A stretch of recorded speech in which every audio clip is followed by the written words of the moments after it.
Сәлем достар, бүгін біз ерекше тақырыпты талқылаймыз. Әлемдегі ең кішкентай елдер туралы айтатын боламыз. Бұл елдердің көлемі кішкентай болса да, олардың тарихы, мәдениеті мен табиғаты таңғалдырады. Ендеше бірге осы елдерді зерттеп көрейік. Бірақ алдымен осы арнаға жазылып, лүпіл басып, пікір қалдырып кетіңіз. Қане, саяхатымызды бастайық. Гренада Кариб теңізінің оңтүстік шығысында орналасқан арал мемлекет.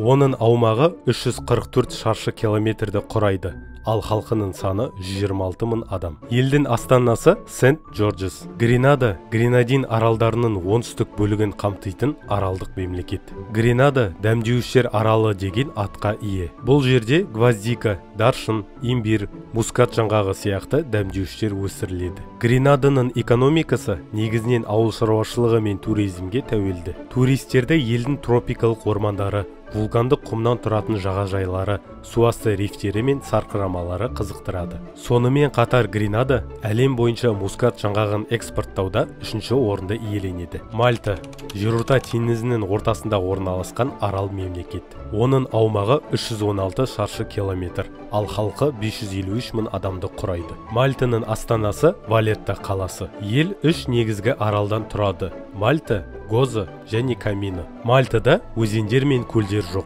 Сондықтан ел тұщы суды Италиядан тасымалдайды, немесе теңіз суын тұщыландырады. Бұл ел туризмнің арқасында гүлденуде. Мальта ағылшын тілін үйренуге арналған әлемдегі ең танымал орталықтардың бірі. Бұл жерде Гладиатор, Троя және Код да Винчи фильмдері түсірілген. Мальдив аралдары Индия мұхитында орналасқан Коралл аралдарының ең үлкен мемлекеті. Оның аумағы 298 шаршы километрді құрайды, ал халқының саны 521 мың адам. Елдің астанасы Мале қаласы. Мальдив 1200-ден астам аралдан тұрады. Олардың 200-і ғана қоныстанған. Туризм елдің негізгі табыс көзі. Бұл жер әлемдегі ең танымал демалыс орындарының бірі болып табылады. Мальдив теңіз деңгейінен ең төмен орналасқан мемлекет. Сондықтан климаттың өзгеруі бұл елді үлкен қауіпке ұшыратады. Сент-Китс және Невис Кариб теңізінде орналасқан кішкентай мемлекет.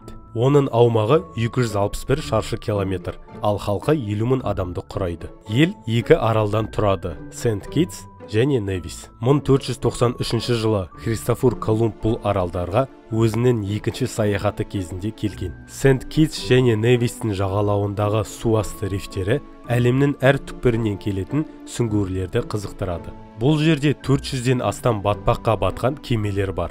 Елдің экономикасы туризм, ауыл шаруашылығы және балық аулауға негізделген. Маршалл аралдары Тынық мұхитындағы 181 шаршы километр аумағы бар арал мемлекет. Оның халқы 41 мың адамды құрайды.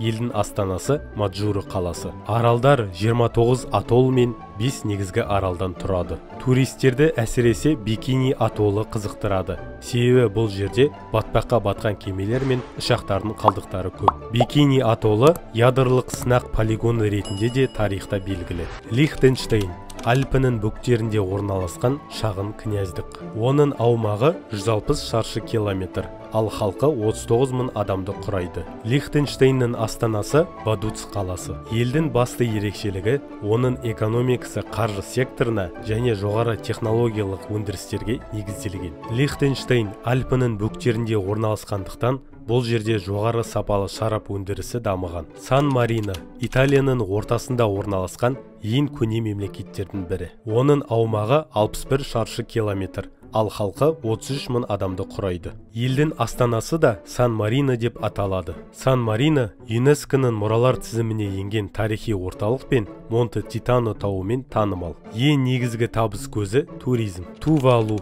Тынық мұхитында орналасқан 26 шаршы километр аумағы бар арал мемлекет.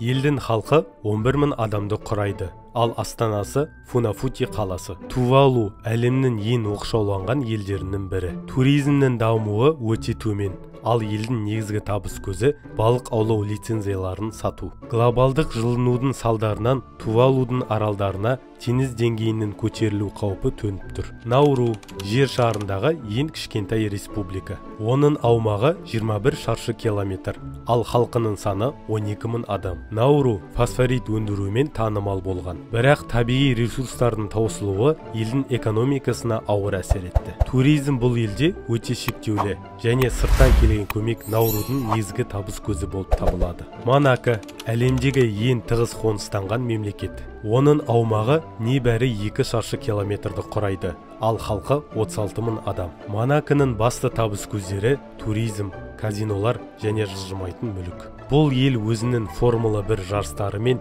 және люкс өмір салтымен танымал. Ватикан әлемдегі ең кішкентай мемлекет. Оның аумағы небәрі 0,144 шаршы километр. Бұл Римнің ортасында орналасқан католик шіркеуінің орталығы. Ватиканның негізгі табыс көзі католиктерден келетін қайырымдылық және туризм. Мұнда әйгілі Сикстин капелласы мен әулие Петр соборы орналасқан. Міне достар, әлемдегі ең кішкентай елдер туралы қызықты деректер осындай. Бұл елдер өздерінің кішкентай аумағымен, ерекше тарихымен және таңғаларлық мәдениетімен таң қалдырады. Егер сізге бұл видео ұнаса, лүпіл басып пікір қалдырыңыз және арнаға тіркелуді ұмытпаңыз. Келесі видеода кездескенше.